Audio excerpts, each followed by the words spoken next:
3 semaines après sa disparition toujours inexpliquée dans le jardin de ses grands-parents au Haut-Vernay, y a-t-il encore une chance de retrouver le jeune Émile, 2 ans et demi? Si les enquêteurs n'y croient plus vraiment, il reste encore un espoir minime, dans un cas scénario bien précis et les recherches sont en cours. Le procureur avait prévenu, après plus de 48 heures dans la nature, les chances de retrouver le petit Émile vivant s'amincissaient fortement. Alors au bout de 3 semaines, autant dire qu'elles sont désormais proches de zéro. Mais si sa famille tente sans doute de ne pas perdre espoir, les gendarmes qui le recherchent et dont l'enquête piétine un peu, entrevoient toujours une toute petite chance que celui-ci soit en vie.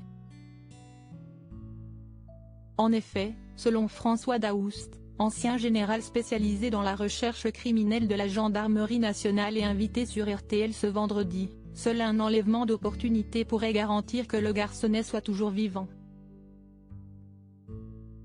Une thèse à laquelle les gendarmes continuent de croire. Depuis 3 semaines, ils ont déjà fouillé toutes les maisons et toutes les voitures du hameau et vérifient désormais l'identité des 600 véhicules qui ont passé le péage non loin et des 1600 téléphones qui ont borné dans la région au moment de sa disparition.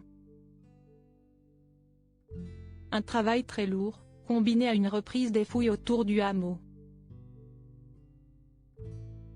Depuis quelques jours en effet, une brigade spécialisée, accompagnée de chiens entraînés et de drones, ratisse à nouveau la zone en espérant trouver au moins un petit corps ou des restes d'un corps, toujours selon le gendarme. Un travail minutieux, mené pendant une semaine après sa disparition sur 97 hectares mais qui n'avait rien donné.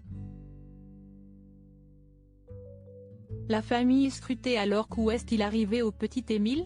Si la thèse de la fugue avait d'abord été privilégiée par les enquêteurs, ceux-ci l'avaient mis de côté devant l'impuissance des chiens à marquer son odeur.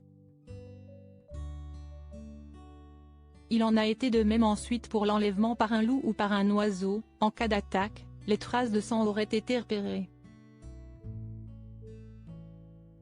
La famille du petit garçon, forcément en première ligne, a également été étudiée. Surtout que ce clan, très soudé, reste discret et loin des médias, intrigue. Réfugiés dans la religion, eux qui sont particulièrement croyants et que certains décrivent même comme sectaires, les jeunes parents, Colomban et Marie, ainsi que les grands-parents et les 9 frères et sœurs de la maman d'Émile ne sortent presque jamais de la maison et n'acceptent qu'une seule visite, celle d'un prêtre chaque matin.